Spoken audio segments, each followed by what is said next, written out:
Good afternoon, everyone. Welcome to the Crash and Justice Show. We are so happy to have you all with us today, whoever is here.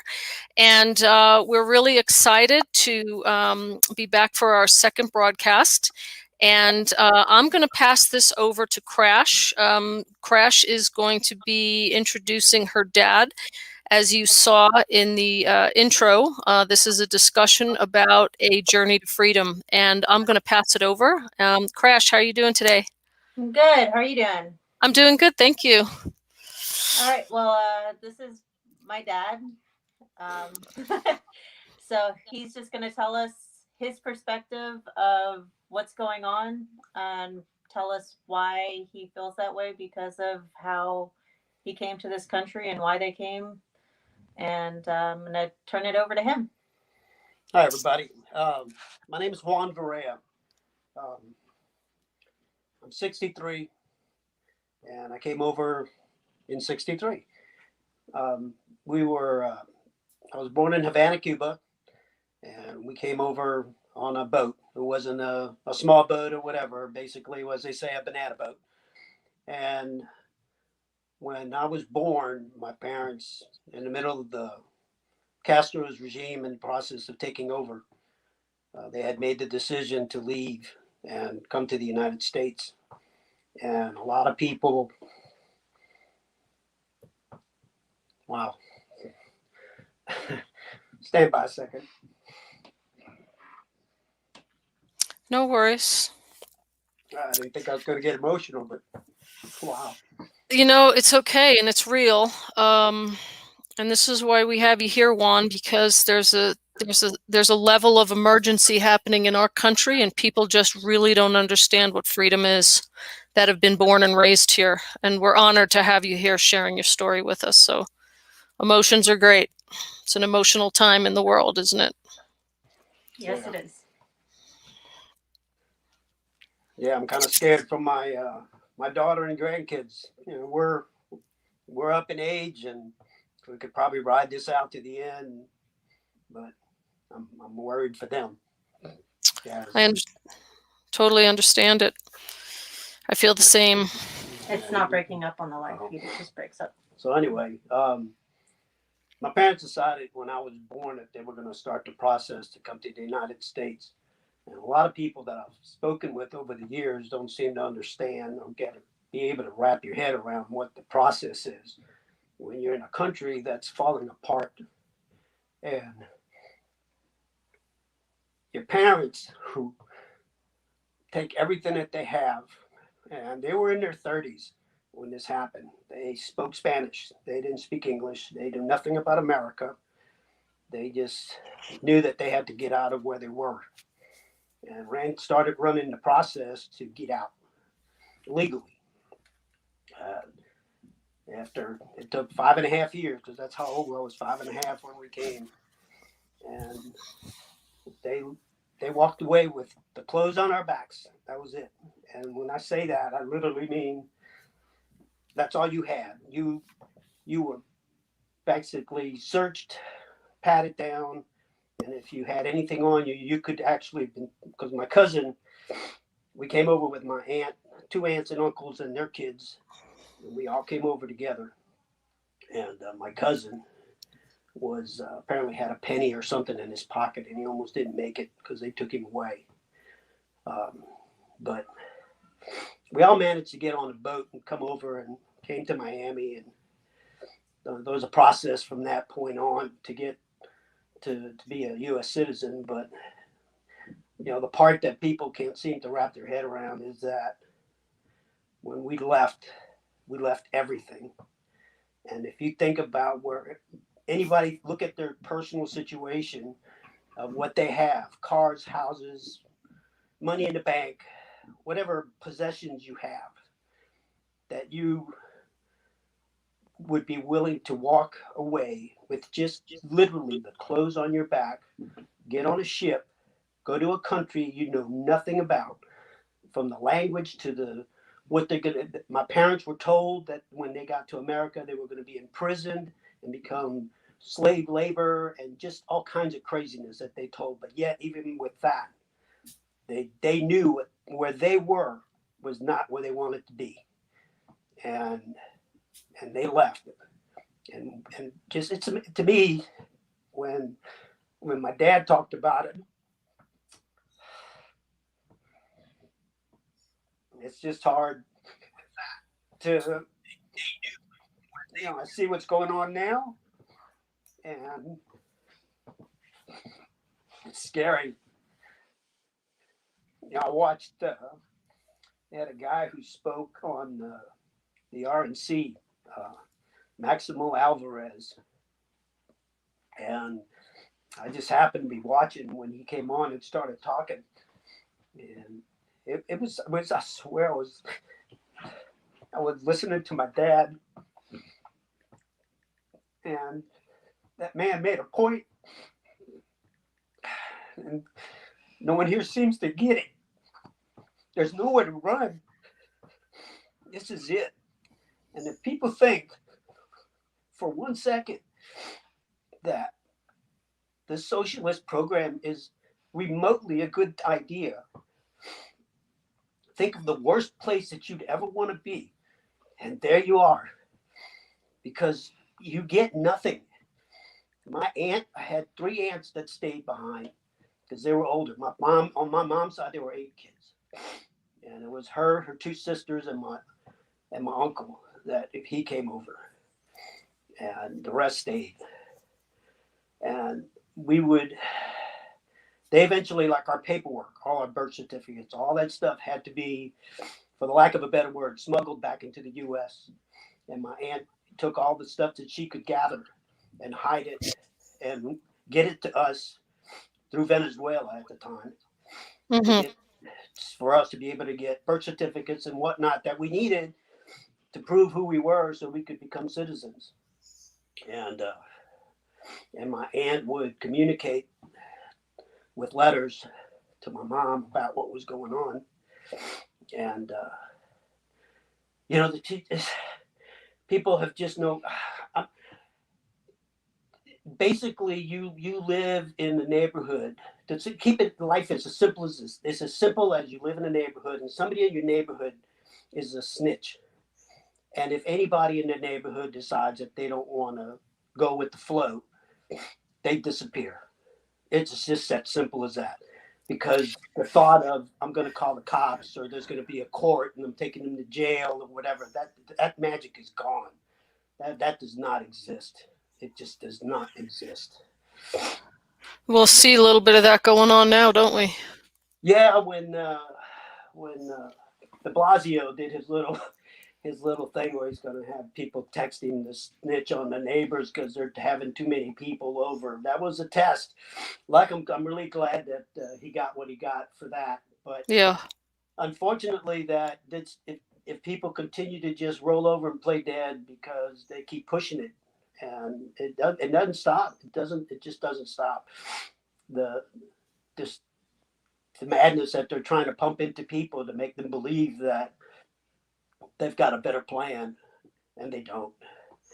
They just have no idea. The sad part, this whole mask and coronavirus stuff that they're pushing on people, there's just I have a hard time understanding how people can't see what is in front of them, and they close their eyes and listen to what people are telling them, and they don't believe their eyes and ears of what they see, but they're willing to just listen to other people that have no direct contact or information on what you're seeing, and you believe what they say, and they say that what you see is not true. It's just crazy.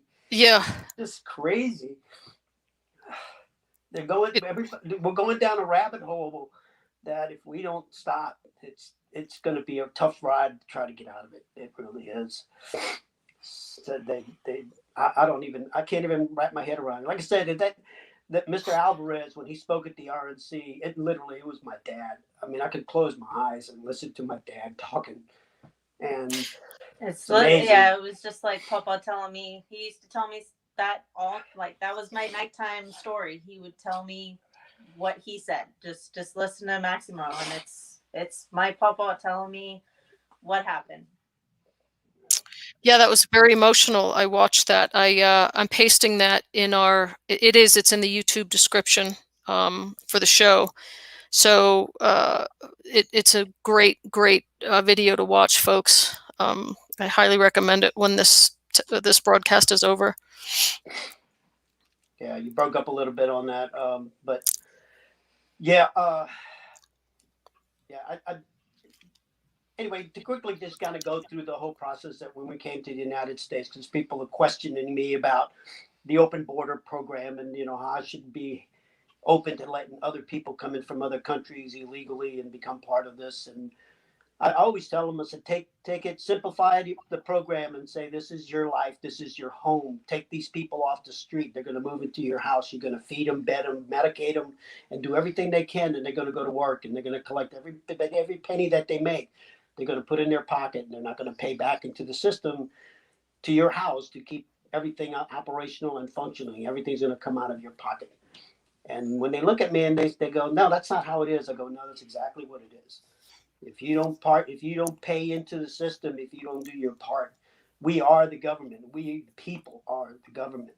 And we came over here, and my parents and I was young enough. I just went to school and basically learned civics and everything else at the time. They still had it back in the '60s, but my mom and dad had to learn how to speak English, write English to the level, and history to the level where they could take a test to pass to become a citizen and go get a driver's license in English and be able to do everything in English because English was the language of this country.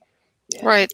and you come here, you're required to speak the language of this country. And this is what it is. We walked away from where we were to come here and be part of this. And my parents were proud Americans.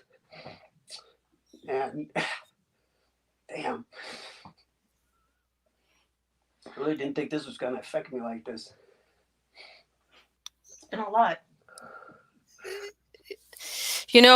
Freedom is taken for granted, Juan, and when you've lived it and when you grew up the way you did, when you see it slipping away, it only makes sense that you would be emotional. It only makes sense that you see something that people strive for from everywhere in the world being taken away, and when you've lived it, it makes sense because you're flesh and blood, loving human being.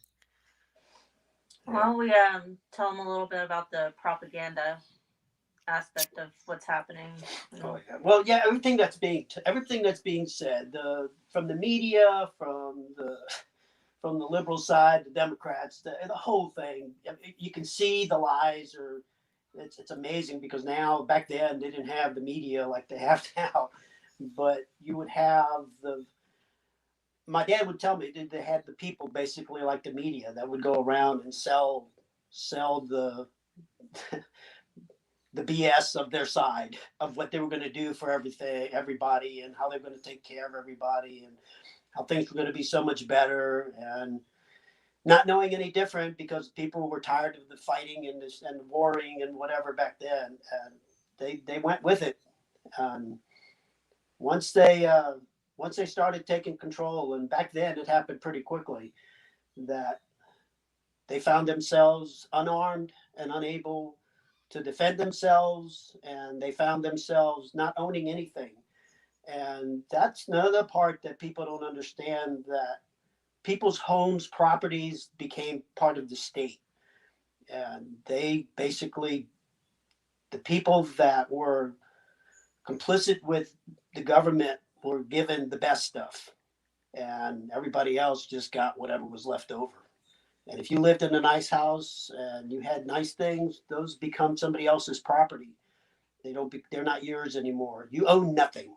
You own absolutely nothing. You get what they give you, and that's it. Everything that you do goes directly to the government, and they just hand it out to everybody else in whatever manner they feel fit. And gosh, it's just amazing how we're going down this path. How they just keep talking about how the government's going to take care of it and take care of people, and people just can't wrap their head around it. We are the people that are making the money just like these stimulus checks and all that they're giving us. All they're doing is giving our money back to us, Right. and no one in government is taking a cutting pay. Why don't they not get paid? Right. They're not doing the job that we hired them to do. Who would go and hire someone to do a job for them and continue paying them while you go broke? That's what we're doing. We're continue paying these people to go up there and mismanage our country, and we're continuing to pay them while we go broke. And the decisions that they make are awful. They are based on personal and just power grabbing madness, which is what was going on in Havana, in Cuba, in Venezuela. It's just, and people can't see that. I don't understand how people can't see. I would love to be able to take a part of growing up in this country is to put you somewhere and live. And I mean, live with the populace of another country that's socialist. So you can really see what they go through. And you get a grasp of what the rest of the world, because I mean, the rest of the world, my job took me all over Central and South America. And I've been to Venezuela quite a bit before Chavez was still in jail when I went down there. And they were just starting to open up to companies and businesses, and we went down there to open up our operations. And of course, that's all gone now. Everybody bailed out of there. But it's just sad that they take everything away from you, and they're going to do that here. And everyone's going to be dished out a certain amount, and you're going to get up in the morning, and the people that go to work are going to go to work, and they're going to drive by the people that sit on the porch and drink beer and make the same money that you're making while you're going to work and they're sitting home. And that's only going to last for a certain amount of time where people are going to get tired of that. But when that day comes, it's going to be too late, because they're going to de-weaponize everybody. The Second Amendment will be gone, and people will have nothing but a knife and a fork to fight somebody who has a gun. And Right. and it's done. At that point, it's over. You have nothing. You have nothing. And if anybody ever tries to gather up a group of people to go against the system, whoever starts the process, somebody, wherever you live or gather, is reporting to the government. And that person disappears. And I mean disappears, they're taken out. One day when they look around and they go, "Hey, where's Juan?" Well, Juan, I don't know. Have you seen him? And no one can do anything about it. That's the part that people there's no phone call. You can't call the police to come and investigate. That magic is gone. There's none of that. There's just absolutely none of that. You're taken out like you're a cockroach in a house, and no one puts a second thought to it. And that's where we're going. It may sound like, no, that's just craziness, but it's not crazy talk. It's the fact of life. My aunt left out of there, and I mean, she gave up everything.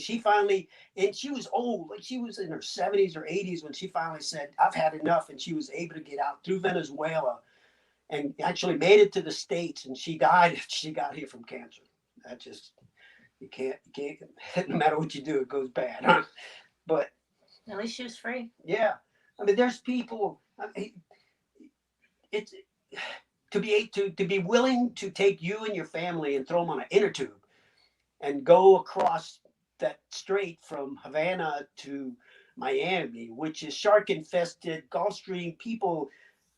Thousands of people have died looking at the lights of Miami, but not able to make it because of the Gulf Stream just takes them out and out into open water, and they can't make it because they're on an inner tube. They don't have the power, the food, the strength to make that cut across the water, and they're willing to die to get away. That's just, if people can't wrap their head around what it takes to have someone do that, to just be willing to die. I'd rather die than stay where I'm at. And if what happened there is happening here, the point that there is nowhere to go. Where are you going to go when this place goes down? When this place goes and socializes and becomes a communist country, and you have no control over what you do and what you say, and you're just an ant. You're just another ant in the pile and you mean nothing. If you don't fit to the program, if you don't, they don't like you for whatever reason, you're just removed from the system. You and whoever else. Well, I think what America has going for it, which is, what keeps us so strong, is that we are America citizens, is the largest militia in the world, and there's not too many areas in our country anymore that people aren't armed. So I think that's what was going to save us, honestly, is that people are, especially the patriots and the veterans like your daughter and people that have fought so hard to keep our freedom, they're not going to let it get taken away. So, that's where my prayers are every day, is that it never gets to that. And our administration is 10 steps ahead, and I hope and pray so that no lives have to be lost. But I don't know. Do you guys feel that we have that going for us also in this situation? Yeah, You broke up.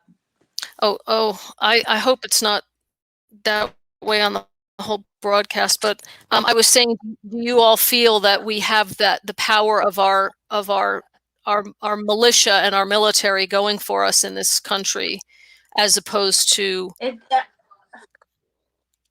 Yes and no. I mean, you can have a gun all day, but if you're not brave enough to tell the Walmart guy that you're not going to put a muzzle on, right? I don't have much faith that that person's going to step up when it counts. Yeah. no, we have the militia, and part of my when all the polls and whatnot were running on the presidential election, and I ran my poll basically on where the ammos and guns were going, because you couldn't find any ammo, you couldn't find any guns. Well, now you can find guns, but you can't find any ammo, and to me that tells you something. And granted, all these people are armed. Everybody's getting armed, and 5 million or so plus people bought guns since this stuff started last year, and that's all well and good, but without being organized, and then again, who are you fighting? Right. That's the thing. Is are you going to go fight your neighbor, or is your neighbor going to be with you? And then who are you going to go fight? Right. Where's the line drawn? And who's there is none of that. To me, the way things are right now, and because everybody's so theoretically informed, if you want to be really informed and get your head out of the sand and see what's really happening and become informed, that to me, the only where it needs to start is our local law enforcement people. Right. Because we can't, those would be the people that we would end up fighting, really, because that's our first line that's going to be pushing against us. And I don't think they are. I don't believe that there's a law enforcement out there that wants to be able to give up what they have, because everybody, even in the military in this country, is a civilian. Whether I don't care how much of a military person you are, at the end of the day, you're able to become a civilian and you be able to fit into the rest of the civilian world, where other countries it doesn't work that way. And that's the other part. You're military. You're military police. You don't just go to you don't go to home, and you don't go to hang out with everybody other than your regular military and police buddies, because you could end up going away because nobody likes you anymore. And the local police and local military, local law enforcement, they're the ones that have to say, no, we're not going to enforce your crazy laws and your crazy ideas on the people that live in this town or in this state.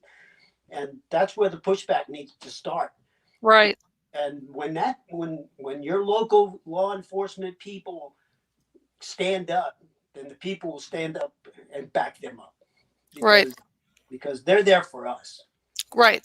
Yes, exactly. Well, that's the hierarchy of our constitutional republic, is we the people, the Constitution, and the elected sheriffs to protect us from all of the other elected governing bodies below. So, Right. Right. and a lot of people don't understand that, or don't, because right now it's acting as a democracy, and people keep saying save our democracy, but it's not a democracy, because in a democracy the government rules the people. We are a republic. Mob And rule at that point. Right. The republic is what rules our country, which is us, we the people. Correct. But yeah, so yeah, it's we can go off in so many different areas from this, but tell us more of your journey and the life that you came to live here, and the beauty of it, once coming to America for your family. Well, when we came, we came through Miami, and they gathered all the refugees, and the Episcopal Church from Milwaukee, Wisconsin, picked us up and gathered our whole family and took us to Milwaukee. And some of the folks at the church had businesses, and they got all my uncles and my dad and everybody a job.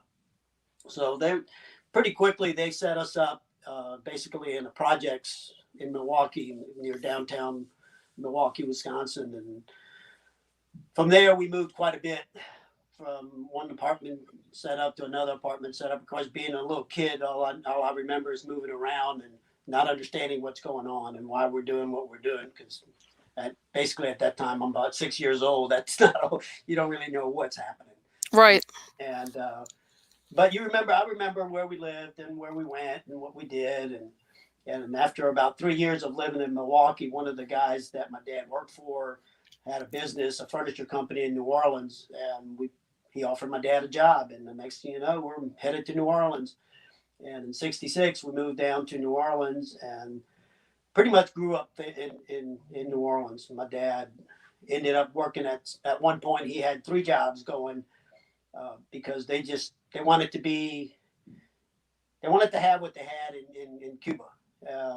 My dad was an only child, and my grandfather was a sugarcane plantation owner, and he had quite a significant plantation from what I was told. And all that was going to be my dad. So they lost a lot. They gave up everything. There was significant amount of funds, and I'm sure that's how they managed to get the process going to get out of the country in the first place. But when they came here, they had no access to any of that. So they started over. And my mom, I always kidded people. I said my mom could bleed you out of $1. If before you knew it, you were giving her money and just say, "Here, lady, just go away, leave me alone." Yeah, we go to a garage sale to get one thing, and she'd come out with like 10 things and only paid like $1 for the one item. She was a negotiator. She was tough, but she worked. And mom and dad worked they basically worked themselves to death. They died my dad was 84. My mom was 7 in her mid 70s, 76. But yeah, we grew up in New Orleans. They taught us well. By the time I was 9 years old, I was helping them remodel homes and whatnot, because that's what they got into. They had worked a deal in New Orleans with somebody who had a house, and basically said, "You live in the house for free, but you remodel the house. I'll buy all the materials. You remodel the house, and you can stay there." And that's what we did. And we did from one house to another house, and we moved a lot. Wow. And my parents saved, and my dad worked. So everything that he made basically just went in the bank. And then eventually they bought a house, and then they started doing it. And they remodeled houses and apartments, and they did well. They did quite well for themselves. And it's funny because they spoke English, and they were able to get through the program, but they never really. They didn't enjoy it. Yeah, at that age, it's just learning a whole different language and everything. You're in your mid 30s. As a kid, it wasn't anything. Like, I don't even have an accent. And people say, "Oh, you don't have an accent from Cuba." And I don't, not that I know of.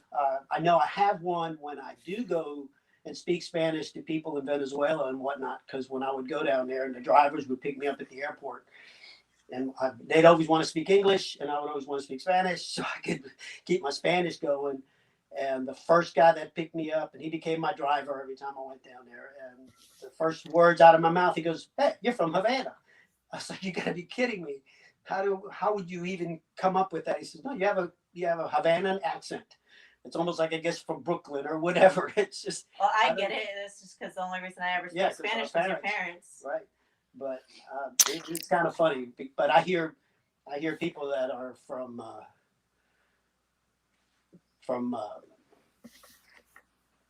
other from Havana and whatnot, and I can hear the accent, but I don't hear mine, and I don't think I have one. Nobody seems to really know where I'm from since I grew up in New Orleans, ended up in Houston for 20 years, working out of there, and retired out of there. Yeah, you sound a tad Southern. I'm married to a Southerner. My husband's from South Carolina, so I pick up a little of that Southern you got going there. Right. Yeah. So, Yeah. do you mind if we go back to the very beginning? I think a lot of people don't understand. And if you could briefly tell us what Cuba was like, why, the takeover from Castro, and then what the offer was, why you were allowed to leave, versus later on, you'd get shot if you tried to leave. So Well, could you run us through that real quick? well, in brief, Batista, who was running everything before that, it was mostly like a gangster type of government. And the people in Cuba have tried for years to be a free country, and just unfortunately, people get power hungry and they become powerful, and then they start taking over and making things theirs and everybody else's things theirs. And so when Castro came, Castro had a good idea, and he basically sold the. You'd have to look at a documentary on how that all went down. But I think his intentions originally were not to be what he ended up being. But as everything else seems to happen with some people, they get into a position where they suddenly become powerful and are able to convince people that their dreams are wonderful and great. And he was a talker, and people needed something because people were suffering even under the previous regime. My parents were not part of the system that they wanted. So all the wealthy people and all my aunts and uncles and whatnot, we had quite a few Cuban friends that came over in the '60s that were doctors and medical people and people that had what most people that are trying to run a power program, they really don't want smart people because they get in their way. Because those people are able to organize and be able to people that run businesses and things like that are people that get in the way of the powerful. So it was, I guess, in a way, a humanitarian way of getting rid of people. But the people that stayed behind, the ones that became complicit to Castro and his whole organization, he would basically play these people, just as there be people are being played now, where you become part of their program to to do his bidding. Once his bidding is done and you no longer are needed, then you either become one of the people that are now at the bottom rung of the ladder, or you go away. And some of these state representatives, to give you an example, all these state representatives and congressmen and all these people, eventually there will be no need for those. Those people are not required in that system because once you have taken over you've occupied everybody's businesses and life. What do you need a representative for? The big country government has control of everything. So there's nothing you can do. All they have is people that they pay basically to become their snitches, to report anything that's coming up and uprising. And there's always going to be somebody who's going to be getting paid and taken care of to do the dirty work. And it's really nuts how it works. And no one seems to understand how criminal it all is. That you everyone that is used, everyone that's being used now, that all the representatives on the Dem side that are all going, yeah, we're going to do all this and we're going to do this for you and all that. In the end, those people are going to go away. They're not going to be needed anymore. because even the people that are running into offices and are getting elected into offices, they're going to go away. Somebody else is running their program. There's not a one right now that's theoretically in their little mind that they are going to be the presidents and vice presidents. They're toast. They don't have half of the brain capacity to understand what's fixing to happen to them. They're being taken. This country's being taken by someone else, and all these people are just being used to make that magic happen, because the money that is being poured out into making all this magic happen is all being tracked to other countries, which tells Right. me that other countries are the ones that are flipping the bill to make this go happen. Right. And if people can't understand that, then they're just blind. They're blind, and I could you can kind of see that because everybody's become complacent. Everybody lives in this country and is able to get up and go and do whatever they want to do and go travel across the country and do whatever.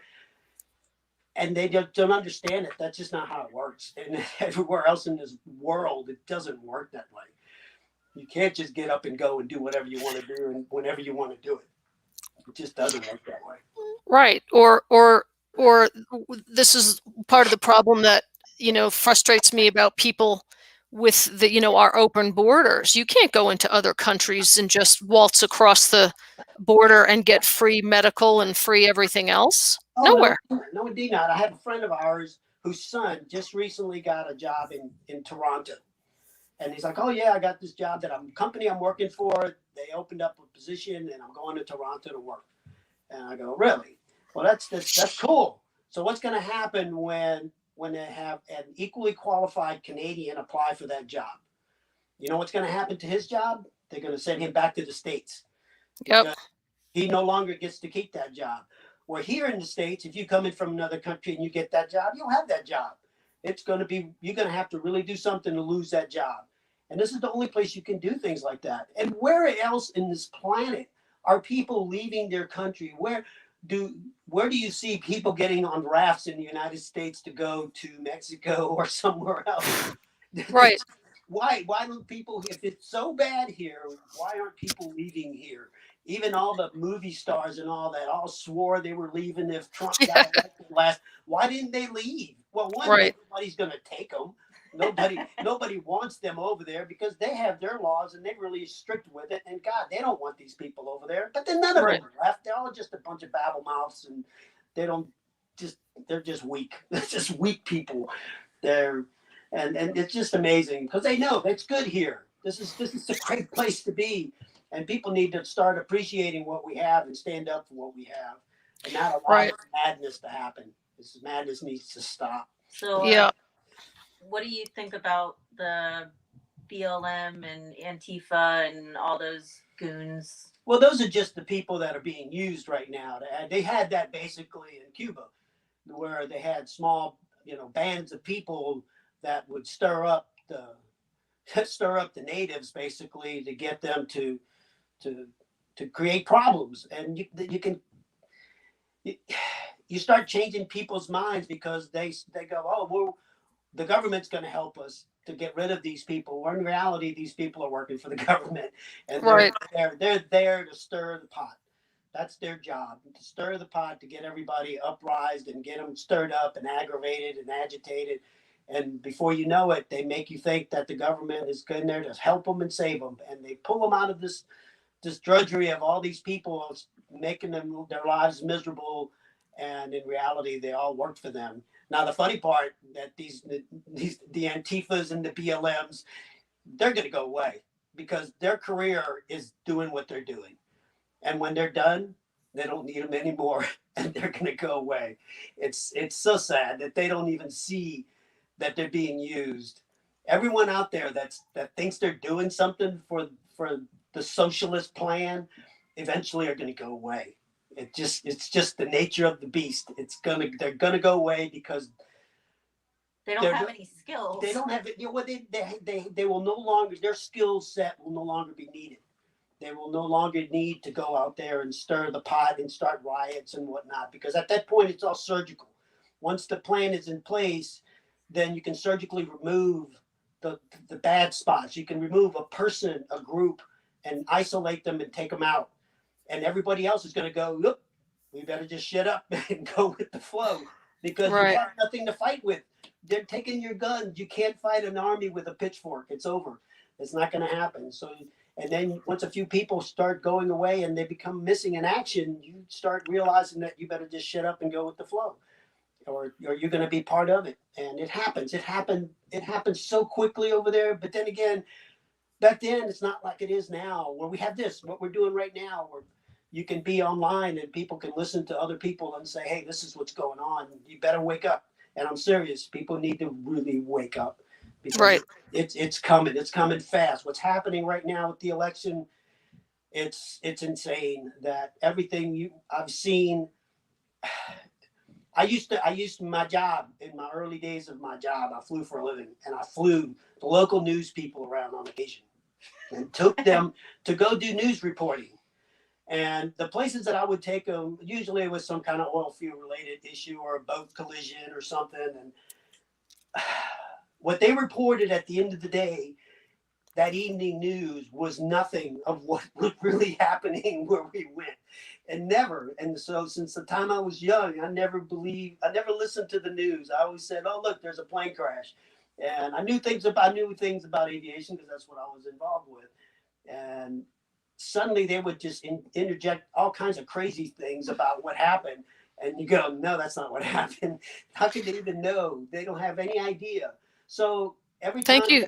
every time I watched anything about something that I knew of, it was wrong. So I have to assume that everything else that they were talking about that I didn't know anything about was wrong too. Right. So, Right.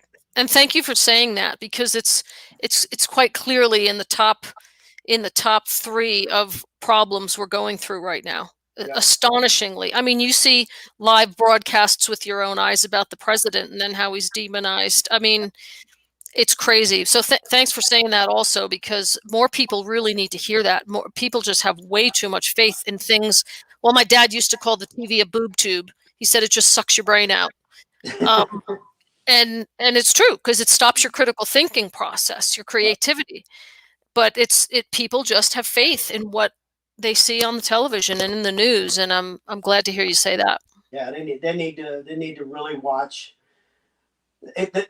Like I said, the social media stuff, the media is out there. Everybody's being recorded for everything that they say, do, smell. You can't get away with anything. And just watch these guys. They're throwing themselves under the bus, and yet nothing's happening. And that's the part that just befuddles me, that the they're committing crimes on tape, on video, and nothing's being done about it. Yet the person that's really trying to do something, there's nothing out there to throw him under the bus for, and yet that's all that everybody's focused on. Right.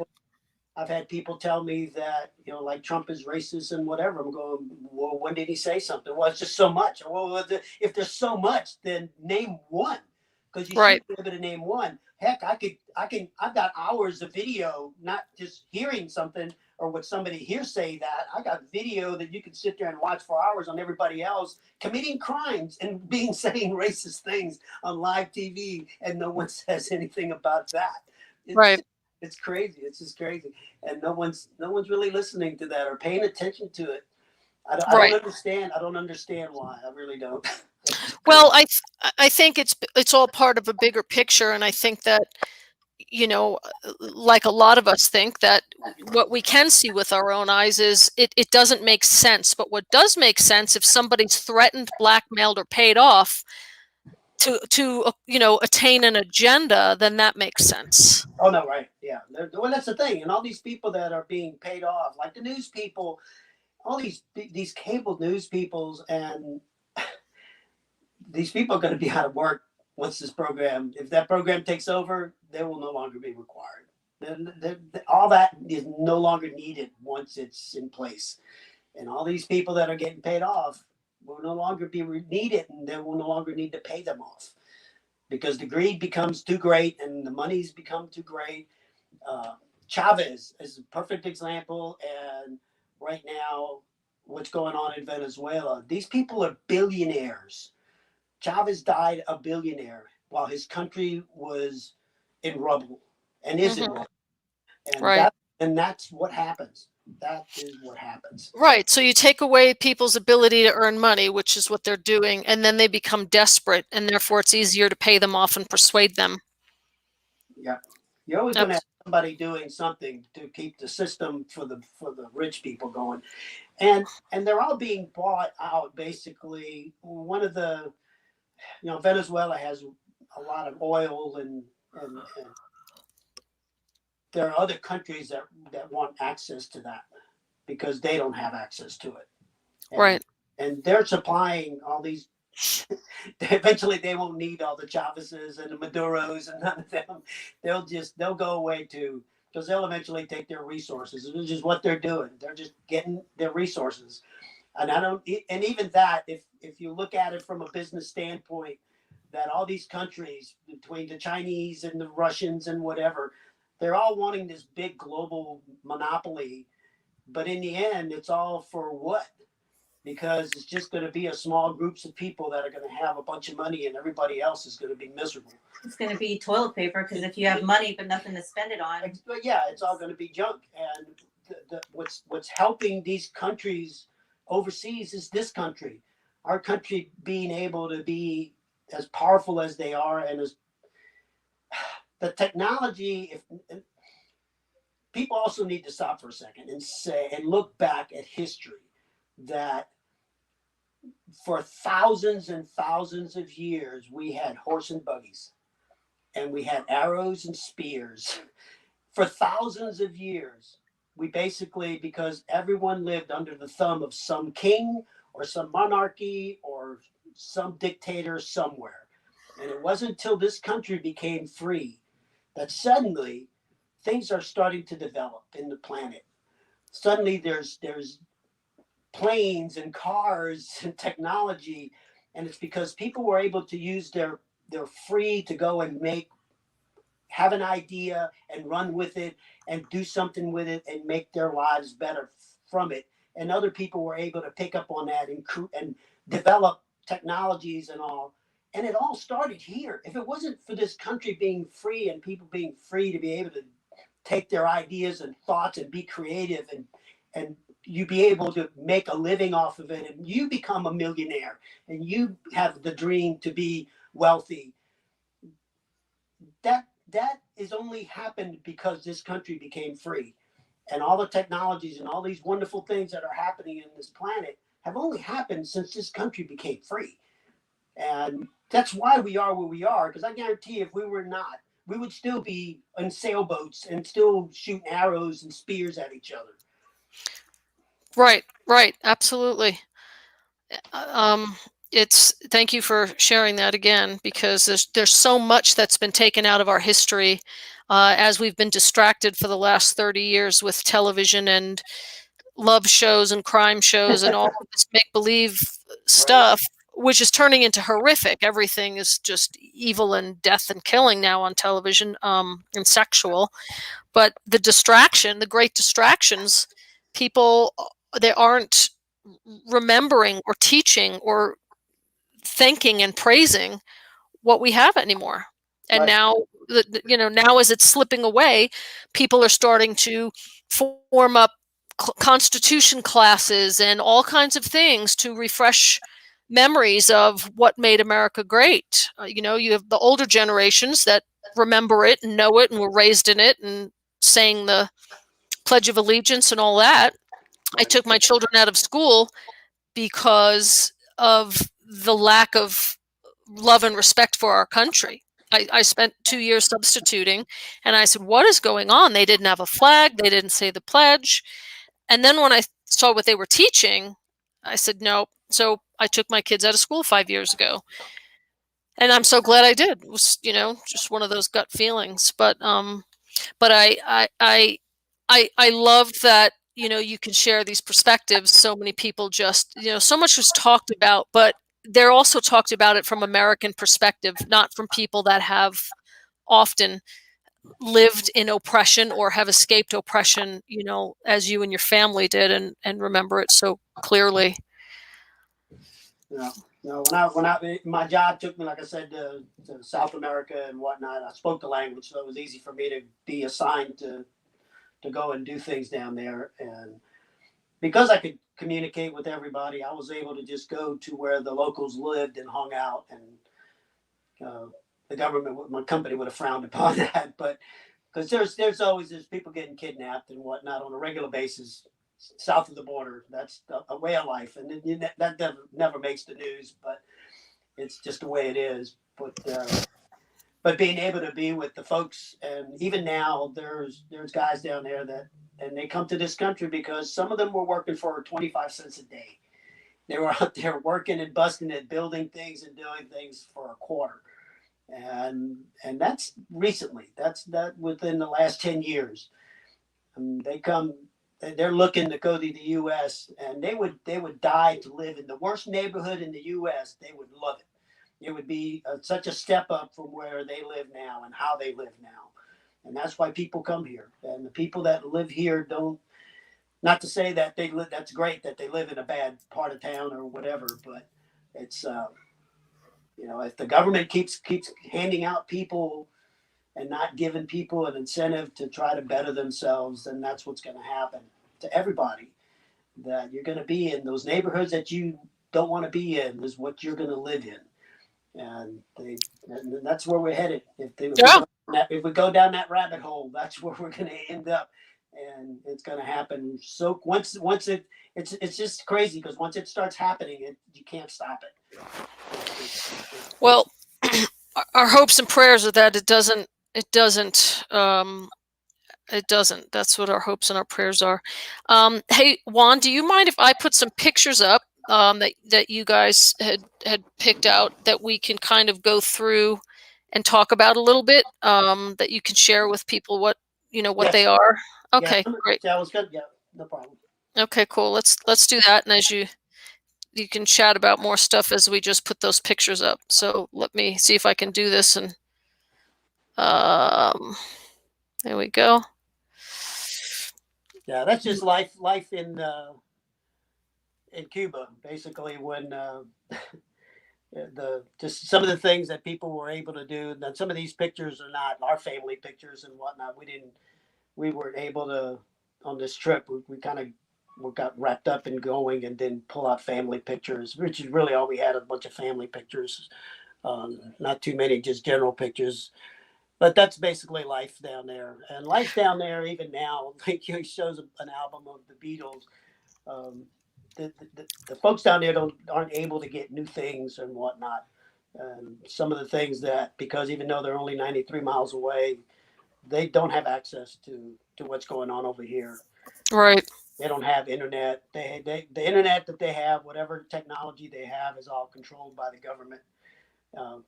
Pretty much basically like the YouTubes and the Twitters and everything, where they control what's being said and heard. That's really what's happening down there at a greater level. Wow. So, is that Obama on the left? it may be. It may be. It looks like Obama's head now on a child's body. Yep, it sure does, doesn't it? Oh goodness. I had to say that. No, it's fine. But that's how they live down there. Nothing's changed since the 50s. Literally, my aunt, when she got out in the 80s, and she said nothing's changed. It's just the neighborhoods, the streets, everything. The buildings are all falling apart because there's no one there to really go do all the skilled labor, and those have died off, and no one really, they keep these cars running and whatnot, but that's basically like a tourist thing for all these other countries that come down there to do their touristy thing. Can you explain how people are not getting nourishment when they're living on a tropical island with fruit and fish and everything surrounding them? Oh, because it's against the law. You can't go and basically go fishing or gather food for yourself, because if you are caught, you go to jail. Wow. Yeah, if you go fishing, I see people like today. I went out to the pier and they had people out there fishing. That does not happen. You can't go fishing and collect a fish if you're caught with a fish or any kind of other food to feed yourself with, And believe me, someone will notice that you have it. They'll find you and take you and put you in jail for 6 years. That's a 6 year sentence to go and do that. I don't know how they work all the other punishments for having gone out and get food for your family. But there's a lot of there. I know my aunt, when she was there, she said part of the it's all black market. There's a lot of black market going on, and the prices of things are outrageous. They're almost like prices in the U.S. and the people down there don't make anything. So you really have to stretch whatever you can get your hands on and make it stretch. But there are people that they're willing to, when you're starving and you're dying, you do what you do to make it happen. You don't care if you get caught and put in jail. Right. So Right. so people are out there doing it. There's still people smuggling in technology and some of the technology that they get down there are basically videos of TV shows and whatnot, just to get a glimpse of what the rest of the world is doing because they don't have it. They're stuck in the 50s. They can't get new cars, they can't get new anything. That's why they have all those old cars running and they're making it happen. It's all, everybody goes, oh wow, that's so great. No, it's not. These people can't.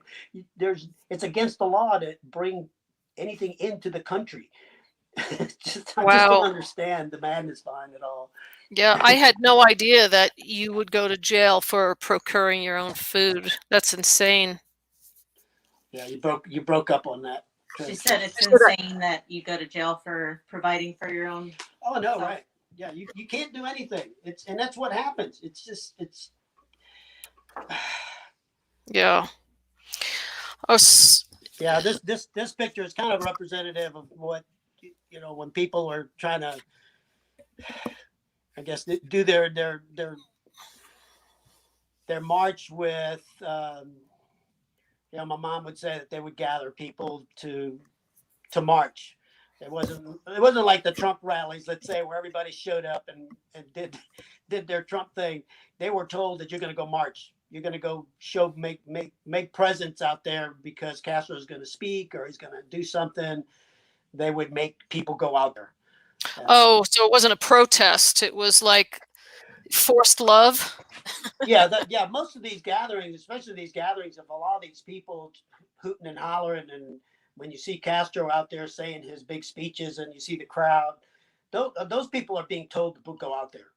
Yeah, there's some people out there that all believe in him, but you go out there and you chat and you holler and you scream and you root and holler and make everything look great because that's what they want you to do. They're going to make you do it. They gather you up and say, let's go. We're having a rally and you're going to it.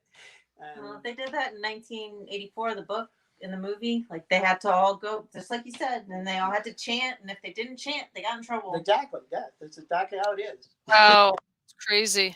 Yeah. So I have a question here from a viewer. Do you mind? No, go ahead. Okay, here I'm going to put it up on the screen for you. Can you see that? What did you stress them? What is it? What was stressful once you got here for your family? No. What did you stress the most to your family once you got here? So what the most important thing about, I guess, being in America, I'm assuming. Yeah, if that's different, Bob, that's Bob Scouts Out. If that's different, would you go ahead and retype that? But to me, it looks like, what did you stress the most to your family once you got here to America? Well, as far as the family stress, they just trying to make. I think she means like Papa stressing the propaganda thing constantly, or freedom. Like Mama would sit me down and talk about freedom and what it means to her. What point did you stress?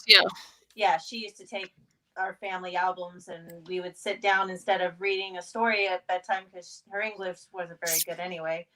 She would take the photo albums out and tell me about her life there, show me different places and explain how they've deteriorated and what happened. I spent a lot of summers over there, and her big stress was about loving freedom and love of country. My grandpa's big stress was work your butt off because it only counts in America to work your butt off. Everywhere else, it doesn't matter. And he was also very big. We'd go to the mall and we sit down and we people watch.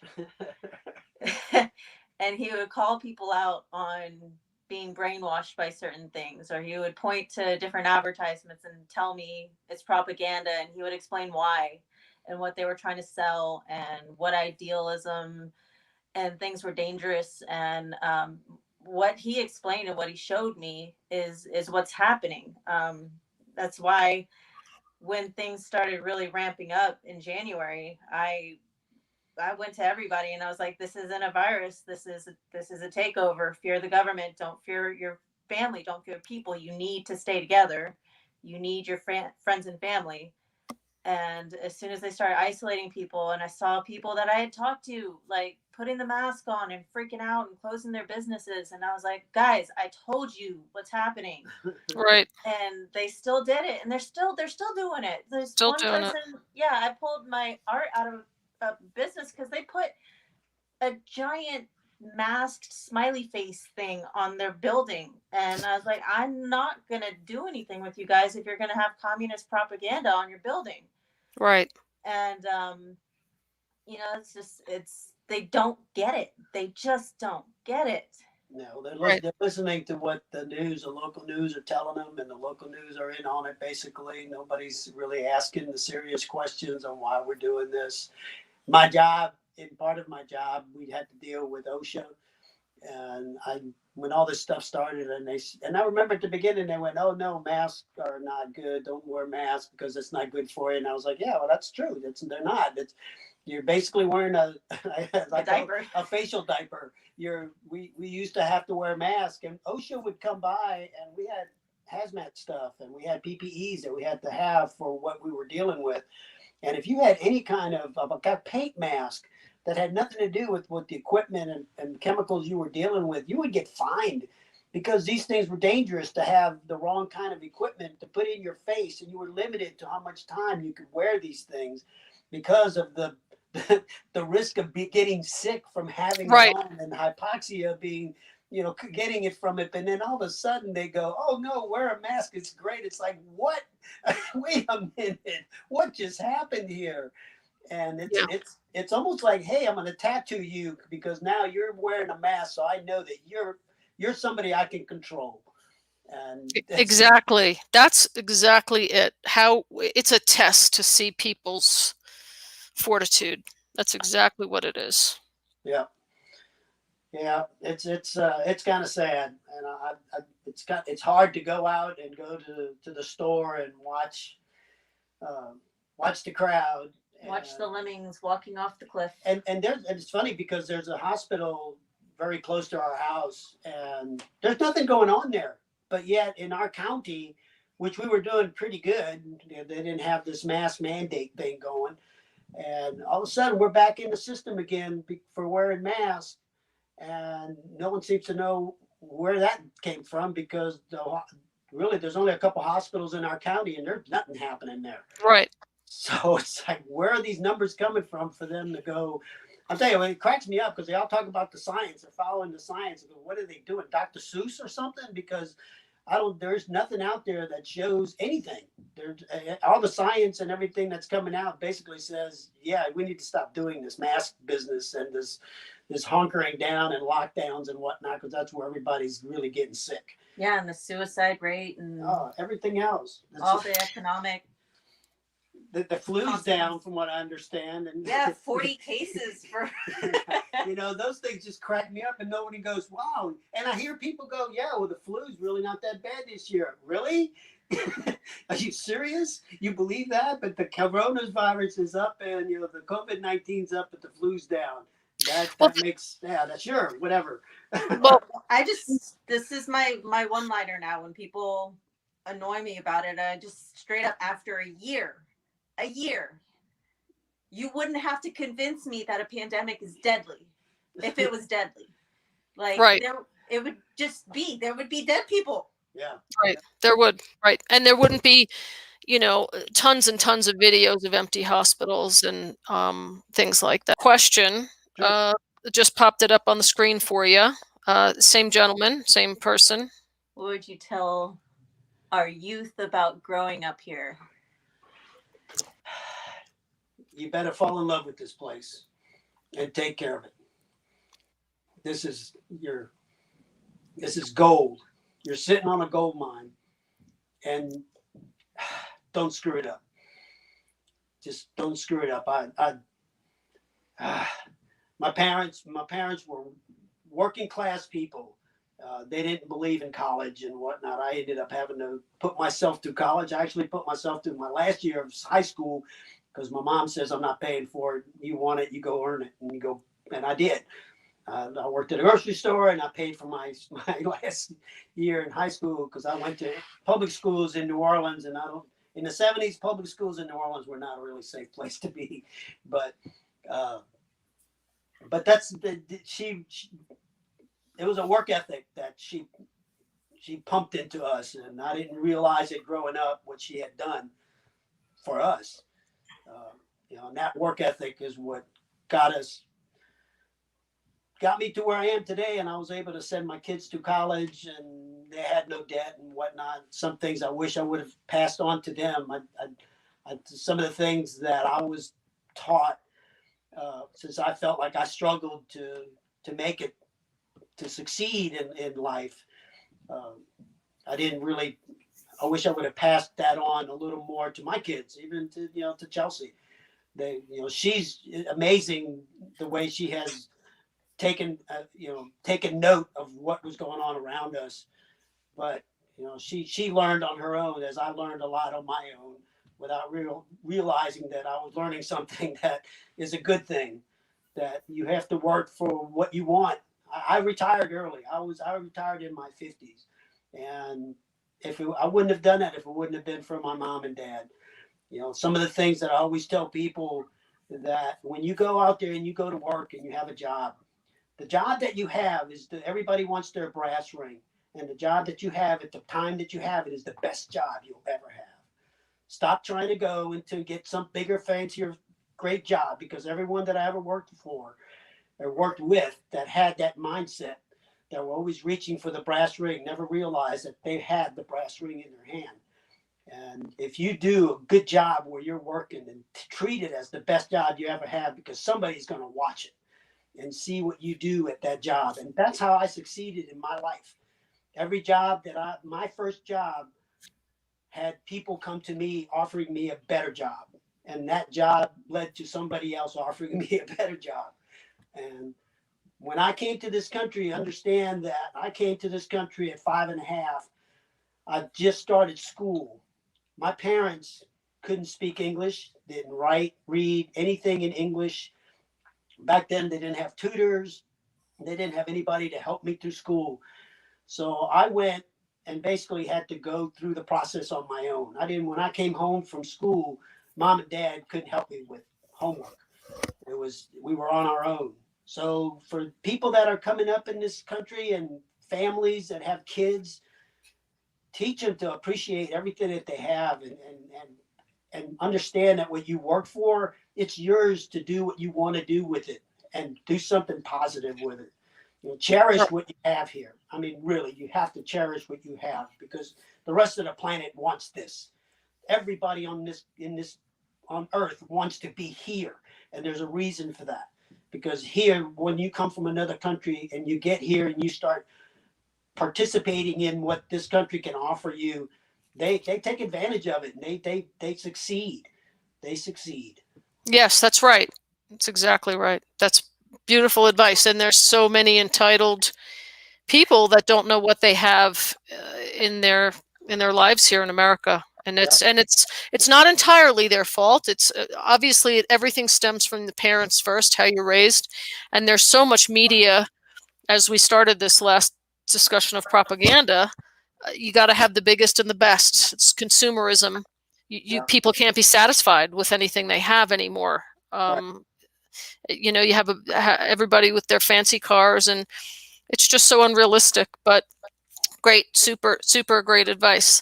Tell us a little bit about what this scenario in this picture here. What would this kind of a thing happen for in the street? You obviously see well-dressed people walking by and observing. Well, that's pretty much basically what's happening with the Antifas and the BLMs and whatnot. That's just the local enforcement taking someone out of speaking their mind. Their voice, your voice is no longer heard by anyone. It's only heard by the people that say, "Hey, we need to shut him up." And that's basically what that picture represents, is the people that are being taken away because they're speaking out their mind. They're doing what we're doing here. If we were in another country right now, what we're doing here, somebody's tracking to find us to take us down. It's basically what it is. We're doing what that man right there is not allowed to do. Did I show you the video of the police bringing Antifa and BLM to an event recently? No. I'll share it with you. I'm going to show it real quick here. Okay.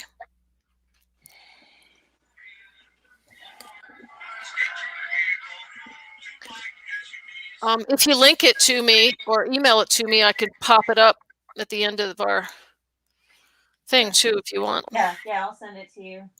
But okay. The state troopers bust in and protected Antifa and BLM to go to their riot. So, busted in where? So the police protected the BLM. They escorted them. They gave them a police escort to get to the event. Where was that? Oh wow. It's somewhere in America. I'm not really sure. That's what I say. If the police are being bought and paid for, then we're going to have a problem. Because that's our frontline people. The police really need to be on our side. That's going to be tough to work against. So the majority of people that are talking Constitution and natural law and things like that are saying that communities have to get together with their local sheriffs and see if they're going to be on their side and start organizing outside of the government.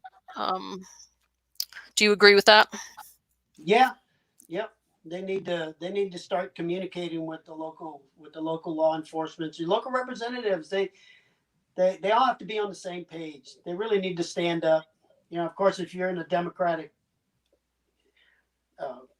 governor or mayor or whatever, it's the local police that are it seems to be that the actual law enforcement people, because they're out there looking, they live the madness, right? Right. And they get to see the madness out there, and they understand what's going on. So those are the ones that are going to have to stop the process and say, no, Mr. Mayor, no, Mr. Governor, we're not going to do that. We're not going to take our people down because you say that you need us to do that, and we're not. And those guys need to stand up. When they stand up, everybody will stand up behind them. They will. Everybody's fearful of, nobody wants to die. Nobody wants to be thrown in jail.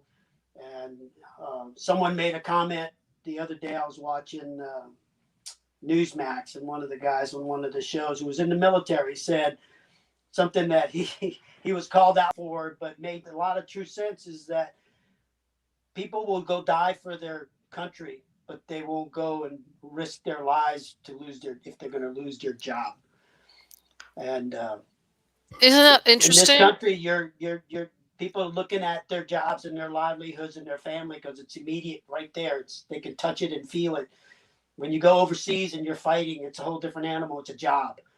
Now your job is to protect your family, but it's kind of fearful to know that the person you're going to be fighting is outgunning you. Right. And that's a tough program. And there's your neighborhood, the people in your neighborhood, everybody wants to bow up and say, yeah, we're going to do this and do that. But it's not going to happen if law enforcement takes you down, and they can do it. They have the manpower, they have the skill set to just take a local militia group. Would be very difficult to put together to fight who. You don't want to fight your local police. You want your local police to fight for you.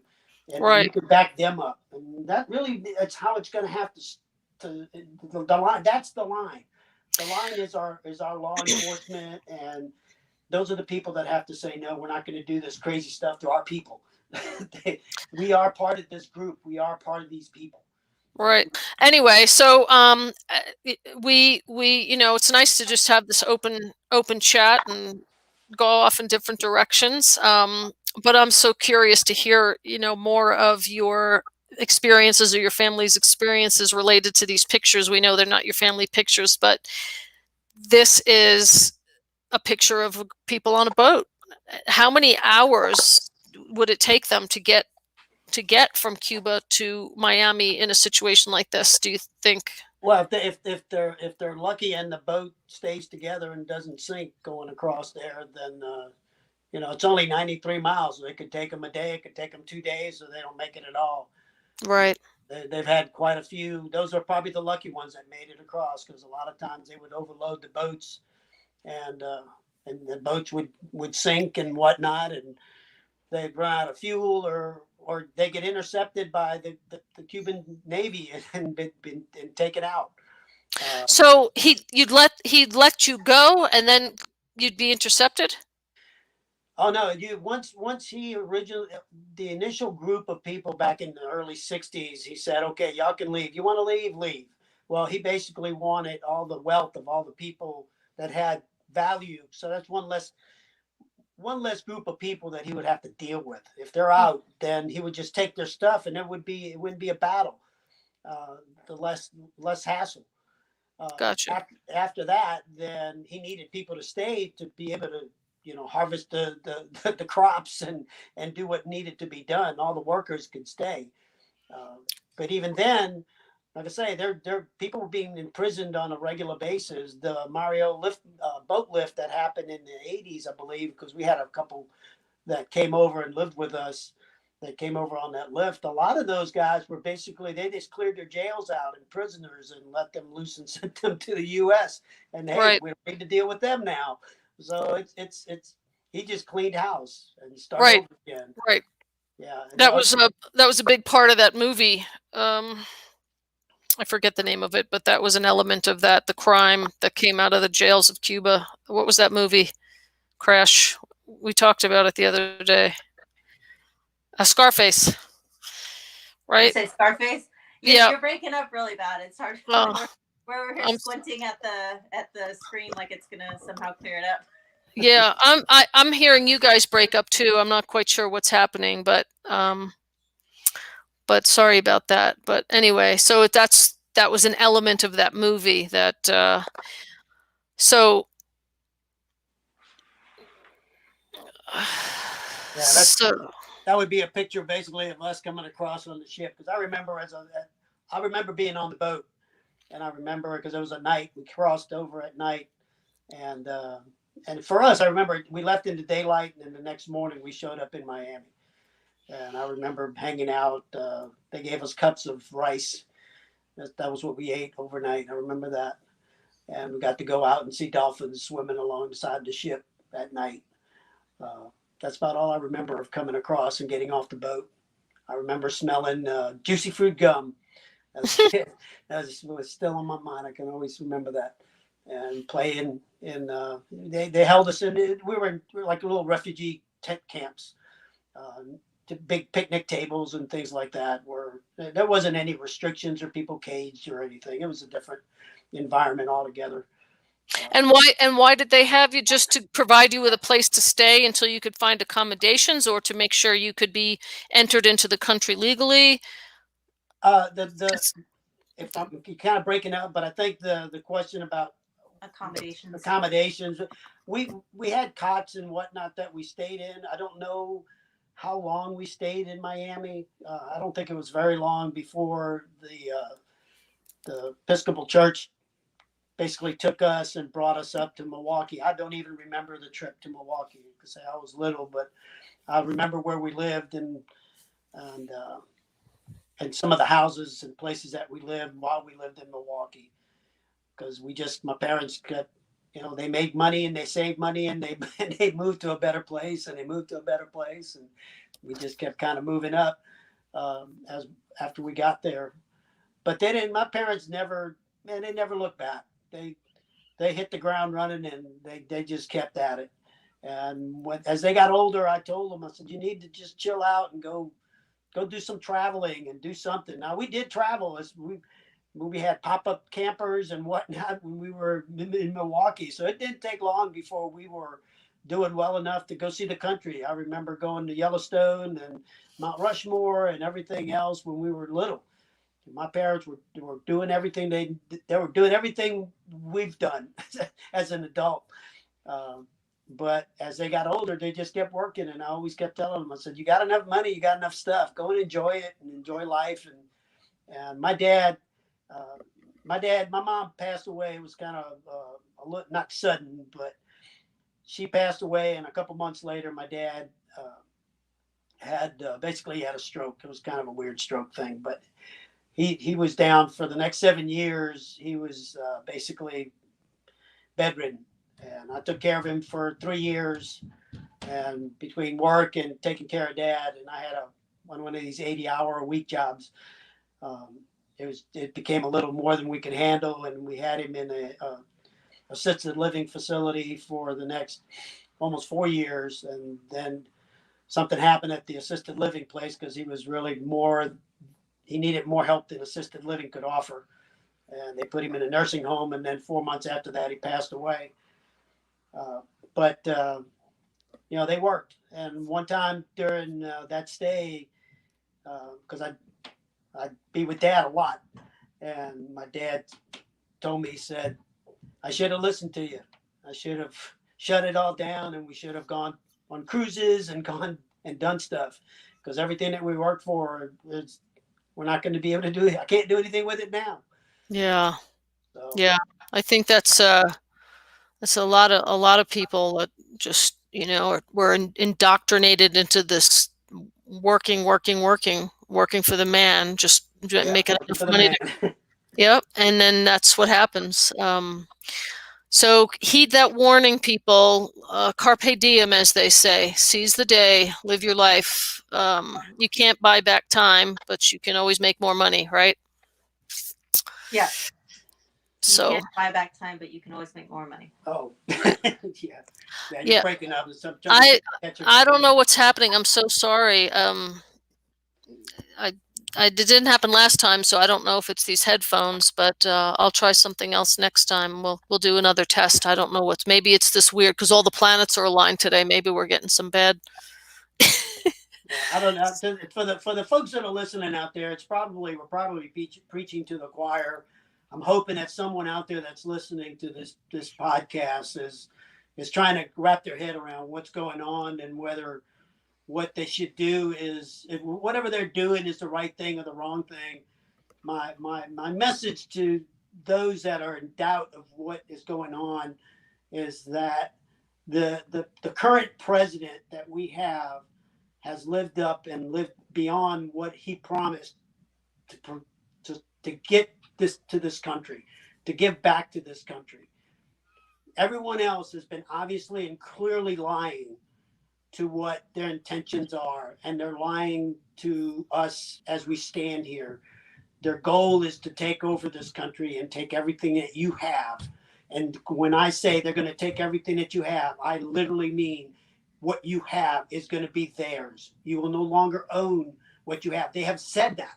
If you hear them say it, they're taking what you have and they're giving it to other people.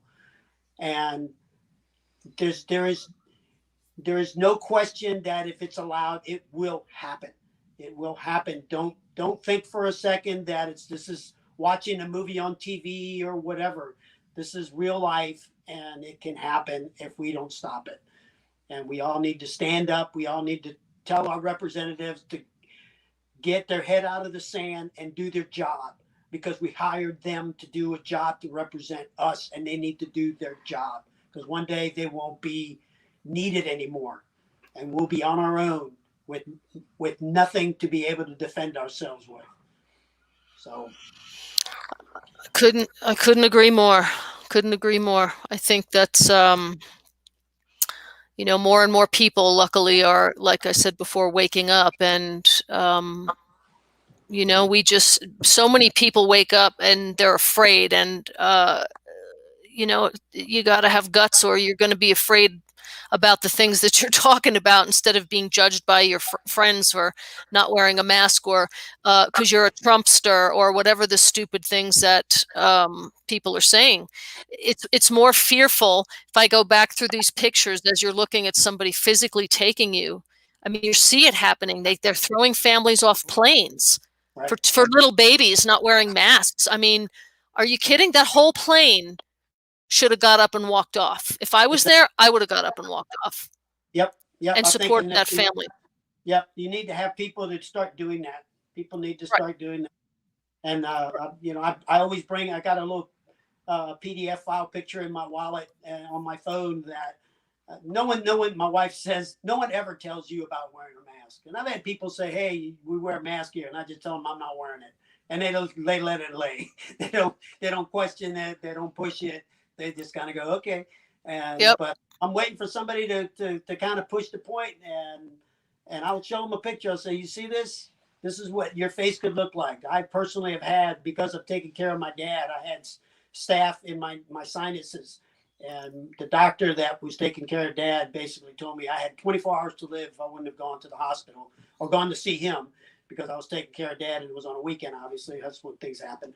But I was able to call him directly, and he actually got to see me and start medicating me. And he told me after the fact, he didn't tell me at that time that if I wouldn't have done something, I would have been dead by Monday. So, you know, it's those things that people don't understand, that you're basically putting a mask on your face and you are harvesting all the bugs and all the bad things your body's trying to get rid of. You're throwing it into your mask, and you're providing a nice, warm, moist, growing area for it to just harvest, and then you're going to breathe it back in. And, Right. and hang out at the city hall or at somebody and say, y'all need to stop. We're not going to do this anymore. and have them back them up. They need to be backed up by the people that they elected in.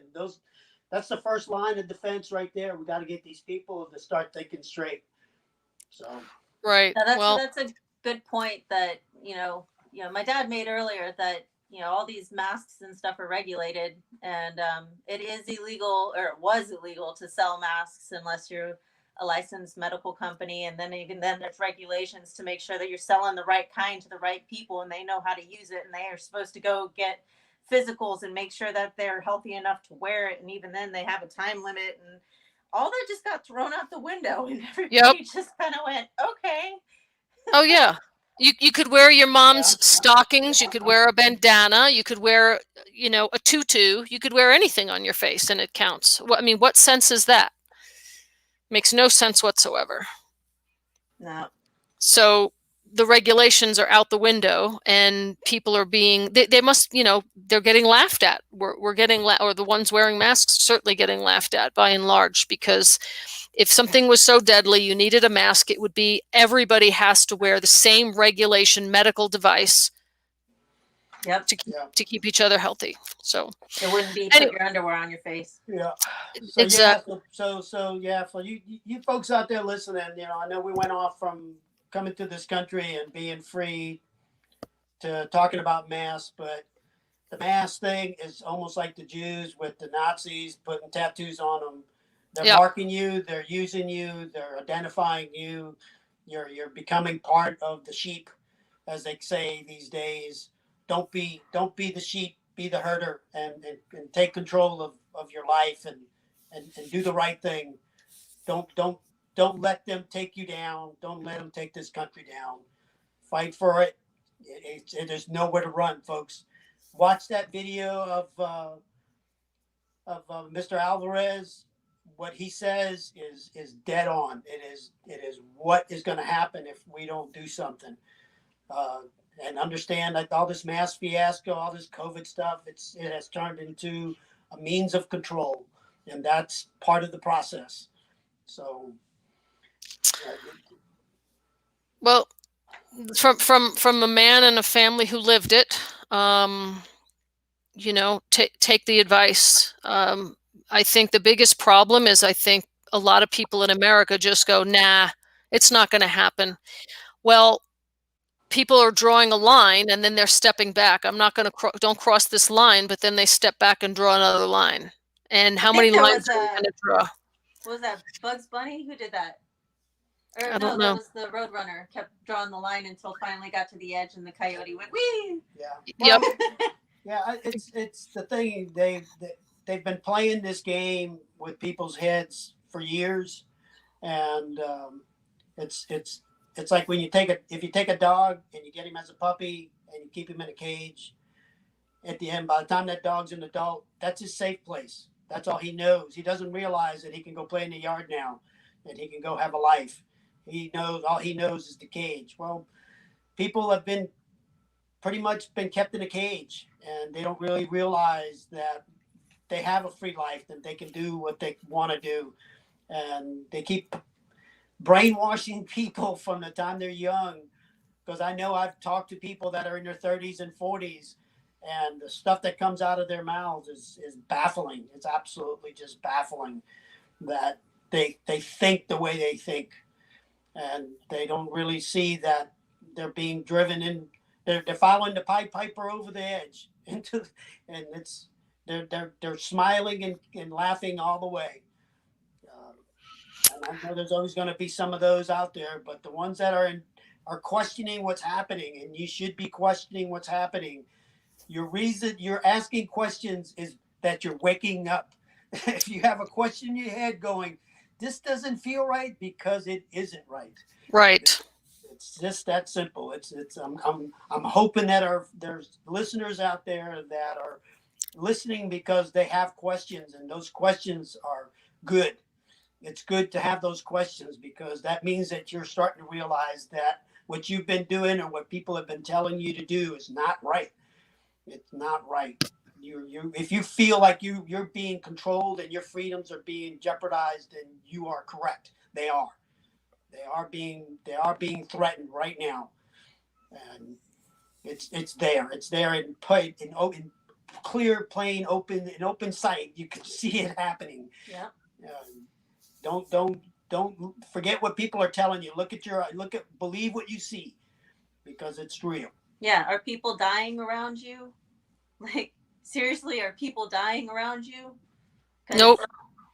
They're not. And if it was a deadly pandemic, you would see it. It You would be tangible. It wouldn't be like a normal year where, yeah, you lose a couple people to flu that are older or have issues, and like occasionally somebody you didn't know may have had an underlying issue.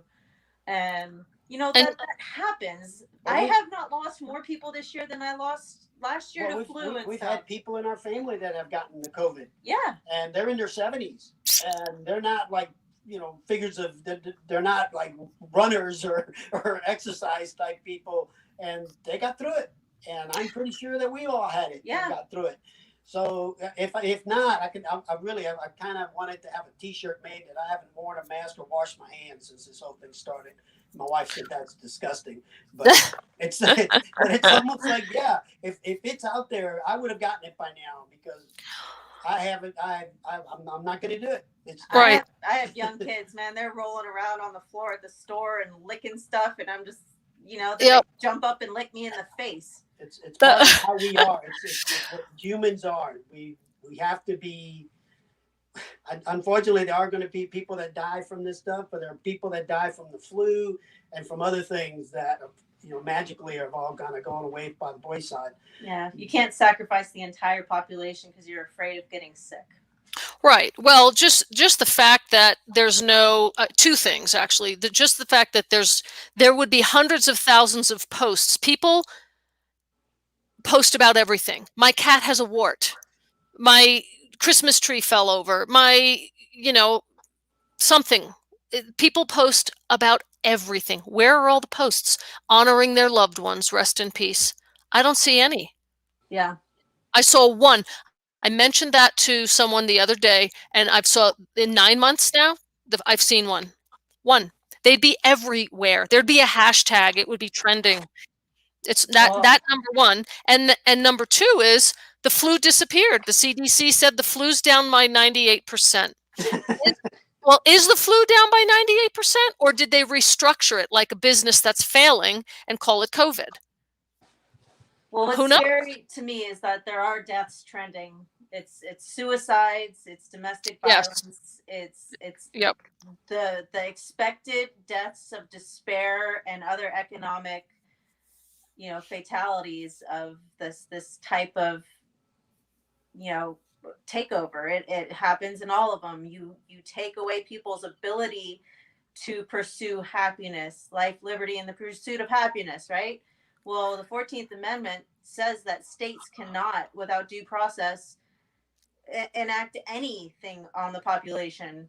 And yet people are just like letting them do it, and then they're killing themselves or having serious domestic violence situations because they're not standing up for themselves. And I understand that a lot of that is ignorance because they didn't learn in school, but learn now. Learn now. It's really not that long of a read to read the Constitution. Right. Just do it. Yep. My Yeah. son bought a little pocket edition. Yeah. He's always been a history lover and patriot, but he bought it when all this started, and he's reading it and learning it. And absolutely, people, this is especially in the younger generations, your 20s and 30s. Go get the Constitution, read it, because they stopped teaching about it in school. They stopped Yep. teaching about it, and guaranteed all for this. And, we can start pointing the finger at whether it's globalists or China or wherever it is. But, in the Chinese culture, they plan things way in advance. So it could be 100 years ago. Let's do this. We don't know. We don't know. But hopefully it will all come to light. But knowing your rights, knowing what, like that girl in the library, knowing what to say to the police officer, because most people don't know you don't have to give your name to the police when they pull you over. There's so many rights that we have because of our wonderful, beautiful country, and most people don't know them. So learn your rights. Take an hour, take 15 minutes to learn a little bit of something each and every day and know your rights.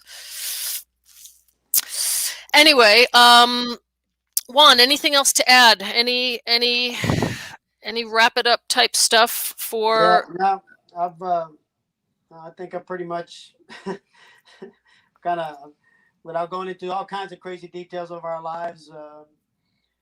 I'm grateful to be in this country, and everyone should be grateful to be in this country. And if it looks bad, smells bad, touches, it's probably bad. If you question what's going on, keep asking questions and find the answers that make sense. If everybody, even the people that you see walking on across the highway in the middle of traffic, somewhere along the line, they do have some level of common sense that questions why things are the way they are. So I know there's people out there that are questioning these things, and just keep asking questions and find an answer that makes sense. But love this country. This is it, folks. This is it. This is the last stand. If it all falls apart here, there's nowhere to run. There's just nowhere to run. And that for sure is the truth. Well, thank you so much. Crash, do you have anything to say? Any parting words? Listen to my dad. Watch Mr. Alvarez's video. He really puts it into real clear perspective. He really does. I mean, the guy, I got emotional listening to it because one, he sounded like my dad, and he kind of looked like my dad. But he's about 6 years. He's about 6 years older than me now. So he came over when he was 14 or 15. So he had a little bit more memory of what was going on at the time than I did. He came over, I think it was in mid 60s. So came over just a couple years after me. But definitely had more time on the planet to see what was happening. Me, I had my parents and my aunts and uncles and feedback coming in from my aunts that were still there. So we got the story, and Alvarez's story is pretty much I'm serious. I swear it was like my dad telling me the story. Yeah, I was bawling my eyes out when I was listening to it. Yeah, I cried too. I cried for sure. So that we're referencing a video that is in the description on the YouTube platform on our channel. And I'm going to add the mask documentation in there too when we end. But it's a fantastic speech at the GOP by another Cuban immigrant, and he says it like it is. So it was a fantastic discussion. Thank you for spending so much time. 2 hours. We had a lot to talk about for sure. And love to have you back on a different day and give some more updates as what's going on here that you see. And I agree with Crash wholeheartedly. I think, heed his words, heed Mr. Alvarez's words, and go do some research and question everything. Question everything. It doesn't matter. Do your research, question, listen to those gut feelings. Yep.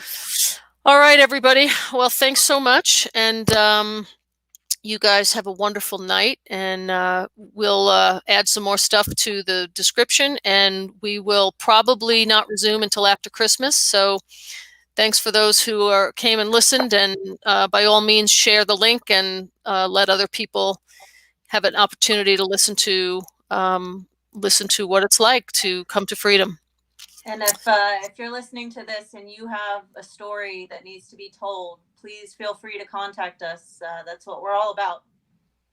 Yep. I will put our email also in the chat, so you can either add a chat to the YouTube or shoot us an email.